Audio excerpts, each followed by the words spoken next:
Blackwell stood in the room where Nicholas II signed his abdication. The ink was still in the pen, dried black.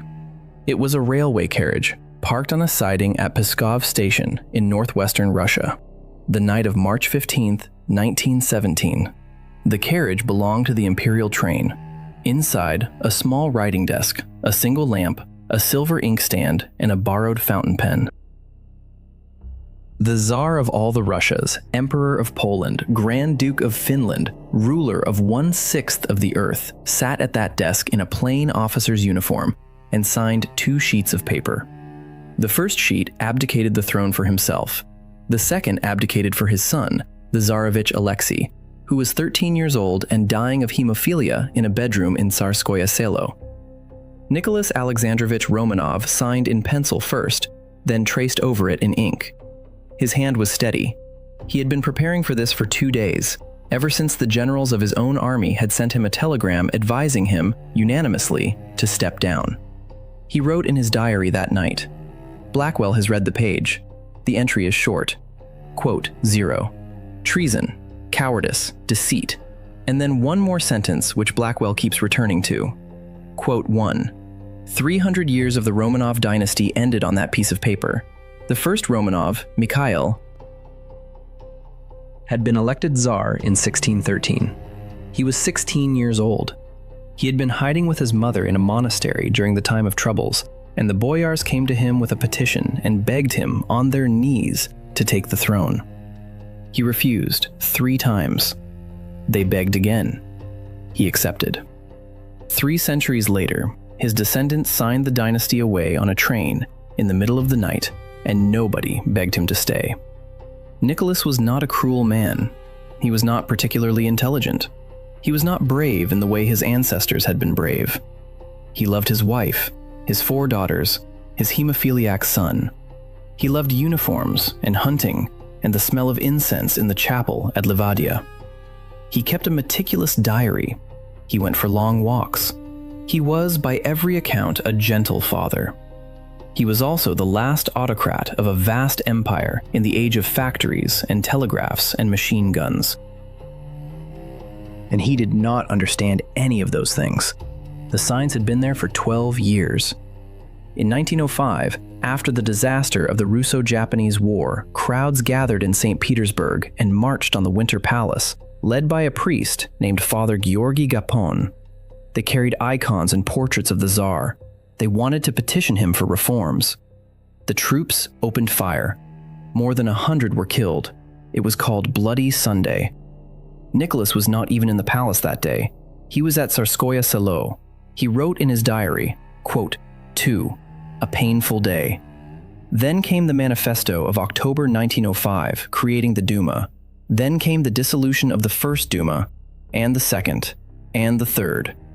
Then came Grigory Yefimovich Rasputin, the Siberian peasant who could stop the Tsarevich's bleeding, whose influence over the Empress Alexandra poisoned the reputation of the whole court. Then came August 1914, the war. Nicholas took personal command of the army in 1915, leaving the government in the hands of Alexandra and, through her, Rasputin. By 1916, Rasputin was murdered in a basement in the Moika Palace by Prince Felix Yusupov and a small group of aristocrats who believed they were saving the dynasty. They were too late. By February 1917, St. Petersburg was out of bread. The women of the city marched on International Women's Day, February 23rd by the Russian calendar, and the strike spread. Within 5 days, there were 200,000 people in the streets. The soldiers of the Petrograd garrison refused to fire on them. By March 2nd, Nicholas was on a train to Pskov trying to return to his family, and the generals were sending telegrams telling him it was over. He signed on March 15th. He handed the papers to General Nikolai Ruski. He walked back to his private compartment. He asked for a cup of tea. Blackwell has seen the document. It is kept in the State Archive of the Russian Federation in Moscow. It is a single sheet of imperial stationery with the double-headed eagle at the top. The signature at the bottom reads in Russian, ___, quote, _3__, Just the first name, like a private letter, not underscore underscore quote underscore for underscore underscore, just Nikolai. 304 years of empire, signed away by a man writing as if he were signing a note to his wife. What happened next is the part that every history book covers and yet somehow fails to convey. The family was taken first to Tsarskoye Selo, then to Tobolsk in western Siberia, then in the spring of 1918 to Yekaterinburg in the Ural Mountains. They were held in the requisitioned house of a merchant named Nikolai Ipatiev. They called it the House of Special Purpose. The family of 7, their doctor Yevgeny Botkin, the cook Ivan Karitonov, the footman Alexei Trupp, and the maid Anna Demidova. 11 people in total.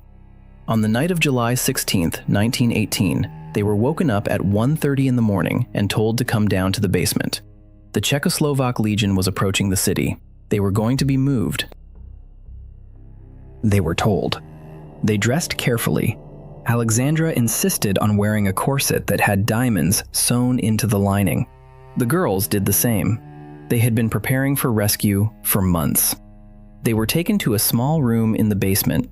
They were lined up against the wall. Alexandra asked for chairs for herself and Alexei. 2 chairs were brought in. The commander of the detachment, Yakov Yurovsky, read a short text declaring that the Ural Soviet had condemned them. Nicholas had time to say underscore underscore quote underscore 5 underscore underscore and begin to turn toward his family. Blackwell will not describe what happened in that basement. It has been described too many times in too many books by too many men who were not there. What matters is this: 11 people went down the stairs and none came back up. Nicholas was shot first, in the chest, by Yurovsky himself. The others were killed with revolvers and bayonets over the next 20 minutes. The diamonds in the girls' corsets deflected the first bullets, which prolonged everything. The bodies were taken by truck to a forest outside the city, to an abandoned mine shaft at a place called Ganina Yama. They were dumped in. Then, after the executioners panicked that the site was too obvious, they were taken out again and moved to a swampy patch of road near the village of Koptyaki, where they were buried in 2 separate graves and covered with sulfuric acid and railway ties. The graves were not found until 1979 and not excavated until 1991. 2 of the children, Alexei and one of his sisters, most likely Maria, were missing. Their remains were found in a second grave in 2007.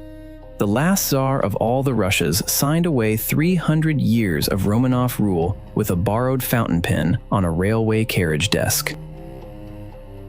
96 days later, he and his entire family were shot in a basement in the Urals. The bodies were not identified for 73 years. The empire did not end when the bullets were fired. It ended when the pen was put down. Blackwell found the telegram in a Whitehall filing cabinet. 3 lines. It ended an empire that covered a quarter of the earth. The telegram was dated November 6, 1956. It was sent from the United States Treasury to the British Chancellor of the Exchequer, Harold Macmillan.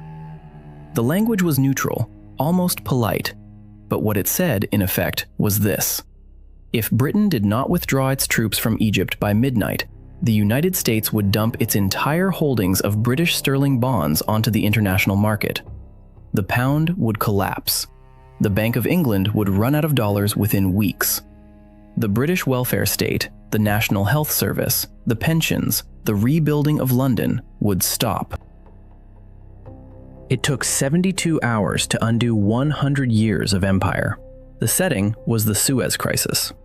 In July 1956, the Egyptian leader Gamal Abdel Nasser had nationalized the Suez Canal, which had been operated since 1869 by a British and French company and had been, for the entire 20th century, the single most important strategic waterway in the world. Every barrel of Middle Eastern oil bound for Europe passed through it. Every British troopship to India, to Malaya, to Hong Kong passed through it. The canal was, in the words of the Foreign Office, the jugular vein of the empire. Nasser nationalized it on July 26th. the British Prime Minister, Anthony Eden, was furious. He compared Nasser to Hitler. He would not, he said, be another Chamberlain at Munich. He began secret negotiations with France and Israel. The plan, agreed at a secret meeting at Sèvres outside Paris in October, was this: Israel would invade the Sinai Peninsula. Britain and France would then, in the guise of peacekeepers, issue an ultimatum to both sides to withdraw from the canal. When Egypt refused, as everyone knew it would, Britain and France would invade, seize the canal, and topple Nasser. The invasion began October 29th. Israeli paratroopers dropped into the Sinai. British and French aircraft bombed Egyptian airfields on October 31st. Paratroopers landed at Port Said on November 5th. The military operation was a success. The canal was seized. And then came the telegram from Washington. Dwight Eisenhower, the American president, had not been told about the Sèvres conspiracy. He learned about it from his intelligence services as the invasion was already underway. He was furious, not because he cared about Nasser, but because the United States was, at that exact moment, condemning the Soviet Union for the invasion of Hungary. The British and French action made the condemnation look grotesque. Eisenhower also knew that British finances were fragile, that Macmillan had been drawing down dollar reserves for months, and that a run on sterling would be catastrophic. So he picked up the phone. The pressure was not military. There was no threat of force. There did not need to be. The threat was financial. The British were told, through intermediaries, that the United States would not support any IMF loan to stabilize the pound unless there was an immediate ceasefire. Harold Macmillan, who a week earlier had been one of the strongest advocates of the invasion, went into the cabinet meeting on November 6th and, as one witness recorded, was ashen-faced. He said, simply, "We cannot continue." Eden announced the ceasefire the same night. British and French forces were withdrawn from Egypt by December. Eden himself resigned on January 9, 1957, citing ill health. He lived another 20 years. The empire, in the technical sense, did not end in November 1956. There were still colonies. There was still a queen on coins from Gibraltar to Fiji. There were still British soldiers in Kenya, in Malaya, in Cyprus. But the illusion, the idea that Britain could still act independently as a great power, could still project force without the permission of the United States, that illusion ended in those 72 hours. Everything after was housekeeping. Ghana in 1957, Nigeria in 1960, Kenya in 1963, Aden in 1967. The final withdrawal from east of Suez announced in 1968, Hong Kong in 1997.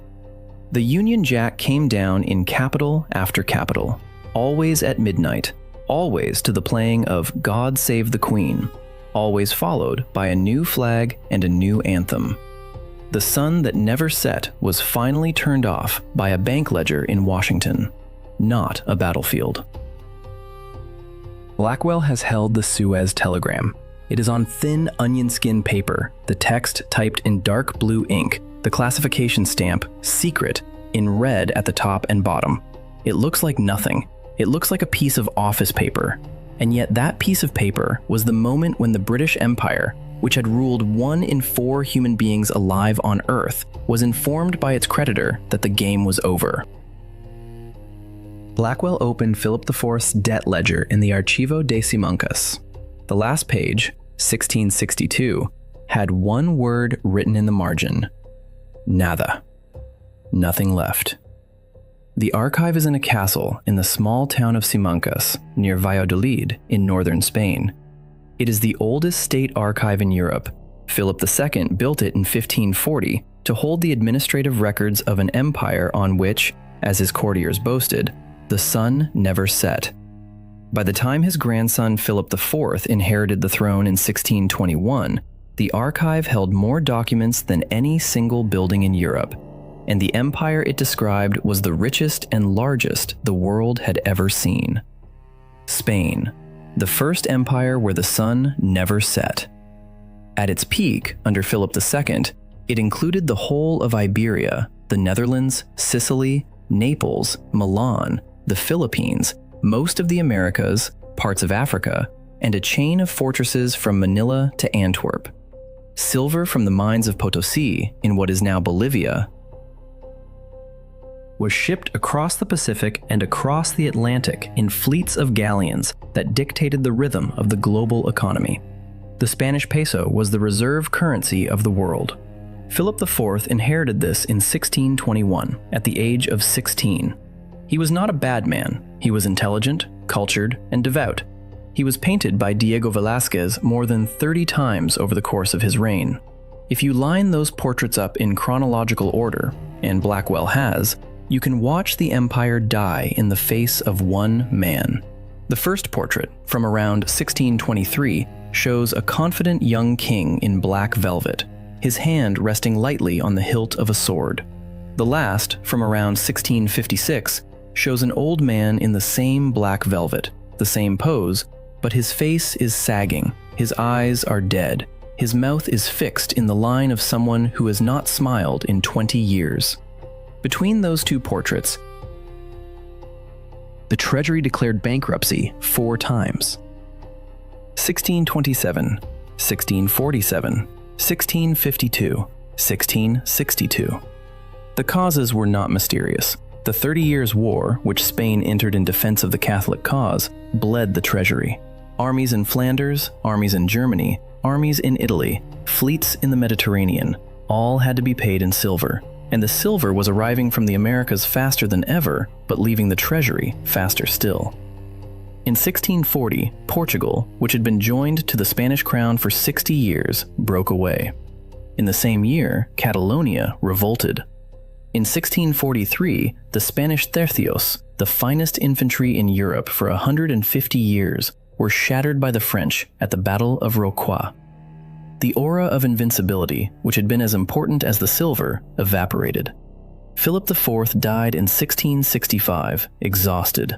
His heir, Charles II, was so physically and mentally damaged by Habsburg inbreeding that he was barely able to speak or swallow. He died childless in 1700, and the War of the Spanish Succession carved up the empire among the other European powers. And yet Spain did not end in 1700. The corpse walked for another 200 years. The silver still flowed, in smaller quantities. The colonies in the Americas were still Spanish. The flag still flew from Havana to Manila. The real ending came in 1898. Cuba, Puerto Rico, and the Philippines were the last colonies of an empire that had once spanned the world.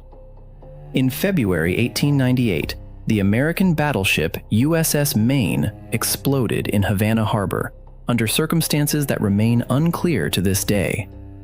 266 sailors died. The American press, led by William Randolph Hearst and Joseph Pulitzer, screamed for war. President William McKinley, who had not wanted war, got one anyway. The war lasted 10 weeks. On May 1, 1898, Commodore George Dewey of the United States Navy sailed into Manila Bay with 6 warships. The Spanish squadron, under Admiral Patricio Montojo, consisted of 7 old wooden ships, some with guns that could not elevate properly. The battle lasted 6 hours. Dewey lost 1 man to heat stroke. Montojo lost his entire fleet and 381 sailors. In July, the Spanish Caribbean fleet under Admiral Pascual Cervera sortied from Santiago de Cuba and was destroyed in a similar one-sided battle off the coast of Cuba. Santiago surrendered on July 17th. San Juan, Puerto Rico, fell in August. Manila fell in August. The Treaty of Paris was signed on December 10, 1898. Spain renounced Cuba, ceded Puerto Rico and Guam to the United States, and sold the Philippines for $20 million. $20 million. For an archipelago of 7,000 islands and 7 million people, colonized for 333 years. An empire built on silver was ended by a receipt. Blackwell watched an old man in a gray Mao suit water tomatoes in a Beijing botanical garden. 30 years earlier, that same man had been the Son of Heaven.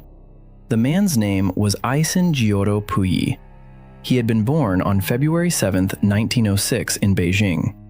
His family was Manchu, the ruling dynasty of the Qing Empire, which had conquered China in 1644 and had ruled it for 268 years. When Puyi was 2 years and 10 months old, the old Empress Dowager Cixi, who had dominated the court for 50 years, fell gravely ill. On November 14, 1908, the Guangxu Emperor died, possibly of arsenic poisoning administered on her orders. She named Puyi as his successor and died herself the following day. The coronation took place on December 2, 1908, in the Hall of Supreme Harmony in the Forbidden City. Puyi, not yet 3, was held on the dragon throne by his father, Prince Chun. The child screamed through the ceremony. He was frightened by the strangers, the incense, the long prostrations of the court officials. His father tried to soothe him. Don't cry, it will soon be finished." It will soon be finished. Those were the words later quoted against the dynasty by every Chinese revolutionary. Because the father was right, only not in the way he meant. The Qing dynasty was already rotting. The Opium Wars of the 1840s and 60s had exposed the army as obsolete. The Taiping Rebellion of 1850 to 1864 had killed 20 million people and broken the treasury. The Boxer Uprising of 1900 had led to the occupation of Beijing by the armies of 8 foreign powers. The court had been forced to flee and returned humiliated. Every provincial governor, every general, every Chinese subject knew the dynasty was finished. It was only a matter of when. The when came on October 10, 1911. A bomb accidentally detonated in a revolutionary cell in Wuchang. The soldiers of the local garrison, fearing arrest, rose up. Within 6 weeks, 15 of China's 18 provinces had declared independence from Beijing. Sun Yat-sen returned from exile and was proclaimed provisional president of a Chinese republic in Nanjing on January 1, 1912. The court in Beijing, now led by Puyi's father as regent, negotiated the terms of abdication through the general Yuan Shikai. On February 12, 1912, the regent signed the abdication decree on behalf of the 6-year-old emperor. 268 years of the Qing dynasty ended with a piece of paper signed by a man who was not the emperor on behalf of a boy who did not understand what was happening. Puyi was allowed to remain in the Forbidden City with a household of eunuchs, tutors, and servants. He was given a stipend. He was taught English by a Scottish tutor named Reginald Johnston. He learned to ride a bicycle in the Imperial Gardens. He cut off his queue, the long braid that had been the symbol of Manchu rule, at the age of 15 out of curiosity about modernity. He married at 16. In 1924, a Chinese warlord named Feng Yushang, who had seized Beijing, threw him out of the Forbidden City with 3 hours' notice. He was 18 years old. He fled to the Japanese concession in Tianjin. What followed is the part of the story that is most painful and least dignified. The Japanese invaded Manchuria in 1931. They needed a puppet ruler with legitimacy. They found Puyi. In 1934, he was crowned, for the second time in his life, as Emperor of Manchukuo, a Japanese-controlled state in northeastern China. He wore the ceremonial robes of his ancestors. He had no power. Every decision was made by Japanese officers. He was, as he later wrote in his autobiography, quote, 13. When the Soviet Union declared war on Japan in August 1945, Puyi was captured by Soviet paratroopers as he tried to flee to Japan. He was held in the Soviet Union for 5 years. In 1950, he was handed over to the new People's Republic of China. He was sent to Fushan War Criminals Management Center in Manchuria. He was there for 10 years. In prison, he was reclassified. The Son of Heaven became Citizen 981. He was taught to tie his own shoes, which he had never done in his life. He was taught to wash his own clothes. He was taught to grow vegetables. At the age of 53, he learned to use a mop. He was released in 1959 under a general amnesty. He was given a job as a gardener at the Beijing Botanical Gardens. He earned 60 yuan a month. He wrote his autobiography, From Emperor to Citizen, which was heavily edited by the Communist Party. He remarried a hospital nurse. He lived in a small apartment. He rode the bus. He died of kidney cancer on October 17, 1967, in the middle of the Cultural Revolution. He was cremated and buried as an ordinary citizen. Decades later, in 1995, his remains were moved to a commercial cemetery near the tombs of the Qing emperors, but paid for by his widow at market rate. The last emperor of a dynasty that had ruled 268 years ended his working life as a gardener, earning 60 yuan a month. Blackwell held the declaration in the Vienna archive, August 6, 1806. One sheet of paper dissolved 1,000 years. The Holy Roman Empire had been founded on Christmas Day in the year 800, when Pope Leo III placed a crown on the head of Charles the Great, Charlemagne, in St. Peter's Basilica in Rome. The idea was to resurrect the Roman Empire in the West under a Christian emperor ruling in partnership with the Pope. A 1,000-year marriage of church and crown. By 1800, the marriage had long since become a legal fiction. The empire was not one country. It was not really an empire. It was a patchwork of over 300 separate states, free cities, ecclesiastical territories, and minor principalities spread across what is now Germany, Austria, the Czech Republic, and parts of Italy and France. Each had its own laws, its own coins, its own customs posts. The emperor was elected by 7, later 9, prince-electors. His real authority ran only as far as his personal lands, which, since the 15th century, had meant the hereditary possessions of the House of Habsburg. Voltaire's line, written in 1756, had become the truism of the age.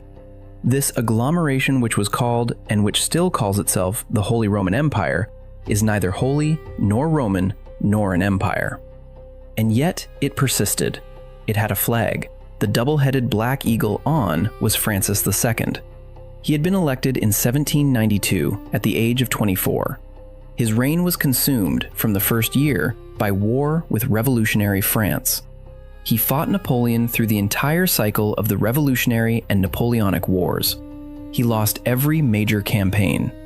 In 1804, seeing the writing on the wall, Francis did something unprecedented.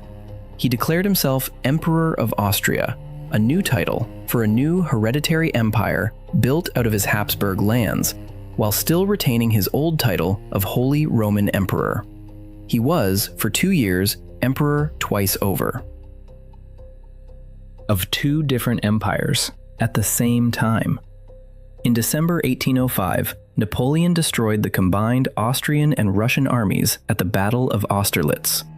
The Peace of Pressburg, signed 3 weeks later, stripped Austria of Venice, the Tyrol, and much else.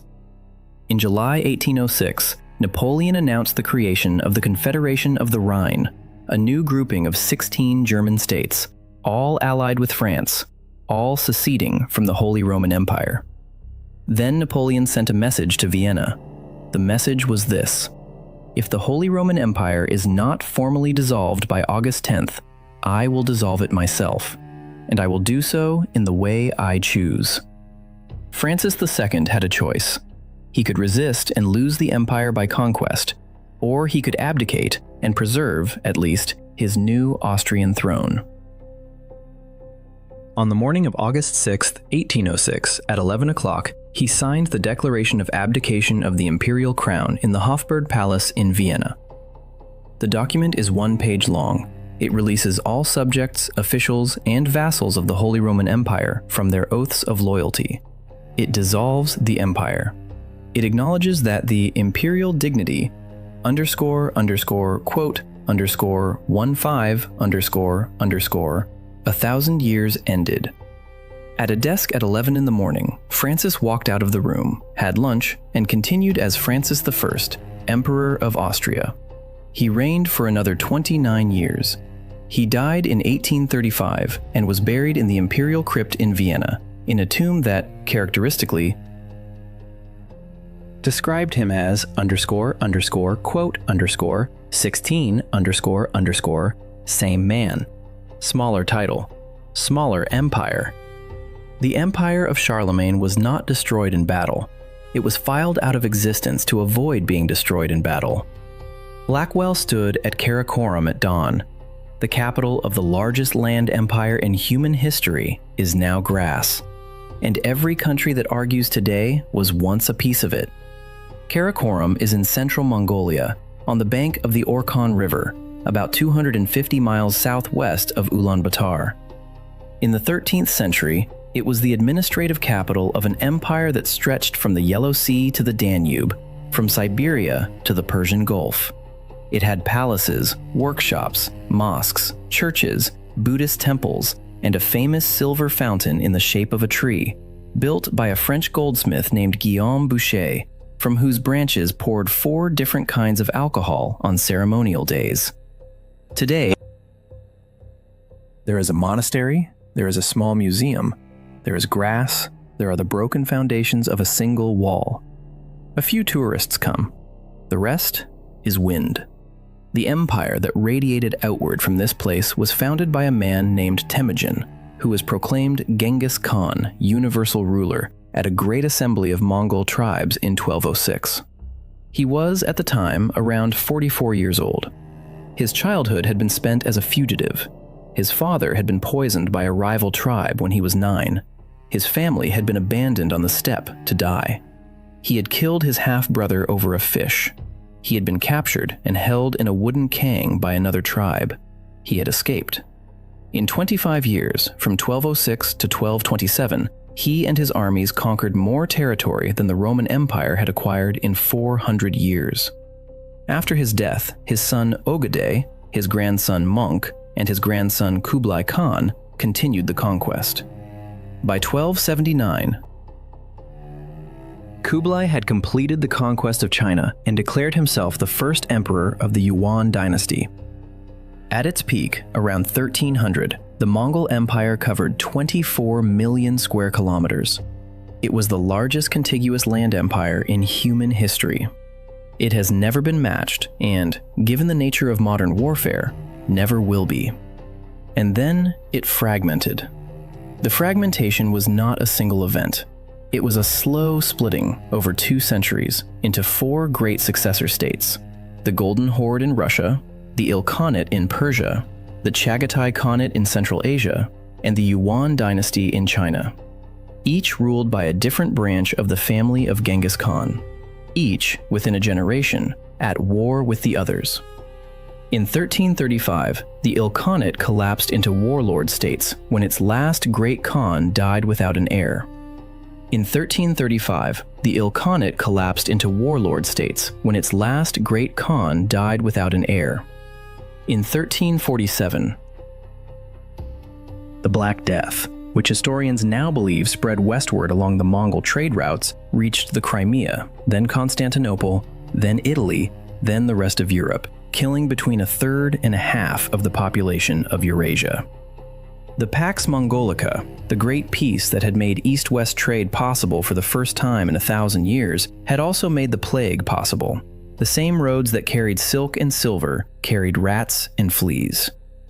In 1368, a Chinese rebel leader named Zhu Yuanzhang, who had once been a beggar monk, captured Beijing and drove the last Yuan emperor north back into the Mongolian steppe. He founded the Ming dynasty. The Mongol ruling house of China fled to Karakorum, which by then was already half abandoned.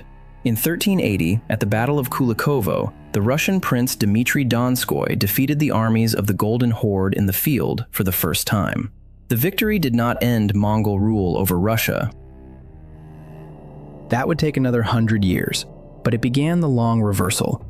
By 1502, the Golden Horde had fragmented into the khanates of Kazan, Astrakhan, and Crimea. By 1556, Ivan the Terrible had conquered Kazan and Astrakhan. The fragments kept fragmenting. And here's the thing. The Mongol Empire never had a formal end. There was no abdication document. There was no telegram. There was no pen put down on a railway carriage desk. The empire simply became the world. The borders drawn by Genghis Khan and his grandsons became the borders, however disputed, of modern Russia, modern China, modern Iran, modern Uzbekistan, modern Kazakhstan, modern Mongolia itself. The Crimea, over which Russia and Ukraine are fighting as Blackwell speaks these words, was the heartland of the Golden Horde. The disputed border between India and China runs along a line that was once an internal administrative boundary of the Yuan dynasty. The oil fields of Iran sit on top of the old roads of the Ilkhanate. The Mongol Empire did not collapse in the way Rome collapsed, or Byzantium, or the Qing, or the British. There was no final moment. There was no final emperor signing a final paper. It simply dissolved into the bloodstream of every state that inherited a piece of it. And those states are still arguing about the estate 800 years later. At Karakorum, Blackwell walked through the grass at dawn. There was a single herdsman on a horse, silhouetted against the rising sun, moving a small group of sheep toward the river. He did not know, or care, that he was walking across the foundations of the throne room of Monk Khan. There was a stone tortoise, half buried, which had once marked the southern gate of the palace. There was a wind. The largest empire in human history did not collapse. It fragmented. And the fragments are still arguing about the borders Genghis Khan drew 800 years ago. Every empire dies the same way, not with invasion, with paperwork. The Romans kept filing taxes as Vandals crossed the Rhine. The administrative machinery of the late Western Empire was, in many ways, more sophisticated than anything that preceded it.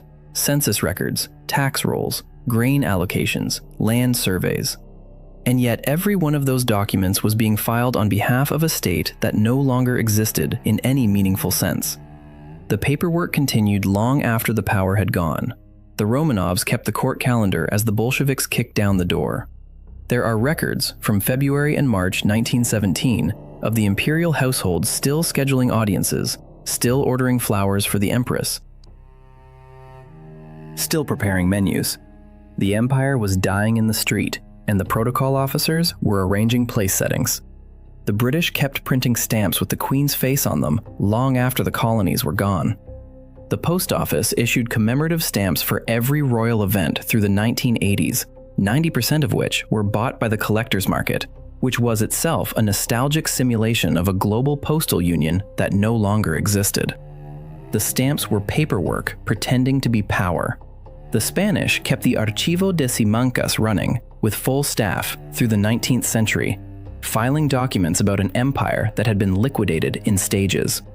The Qing kept appointing imperial scholars and court astronomers through the last months of 1911. The Holy Roman Empire had, at its end, more officials than armies. An empire does not die when it loses a battle. An empire does not die when it loses a capital. An empire does not die when it loses a ruler. An empire dies when the paperwork stops making sense, when the tax assessor cannot say who owes what or to whom, when the map in the ministry no longer matches the map in the world, when the stamp on the document no longer corresponds to a sovereign who exists, when the pen signs a name that is already a ghost. That is the moment, not the battle, not the flag coming down, not the parade of foreign troops through the capital. The quiet moment at the desk, when the clerk writes the word nada in the margin, or when the czar signs with a single first name, or when the old emperor goes home to water his tomatoes. Blackwell has walked through the rooms where these signatures were made. The railway carriage at Pskov is gone, scrapped in the 1950s. The Ipatiev house was bulldozed in 1977 on the orders of a young regional party boss named Boris Yeltsin, who would, 15 years later, preside over the dissolution of another empire. The Hofburg still stands in Vienna, and the room where Francis II signed is still there, and still empty. The Beijing botanical gardens still grow tomatoes. The Archivo de Simancas still files paperwork. Karakorum is still grass. Every empire thinks it will be different. Every empire builds monuments, mints coins, writes constitutions, appoints historians. Every empire tells itself that this time the pattern does not apply, and every empire eventually signs the paper. The next one will too.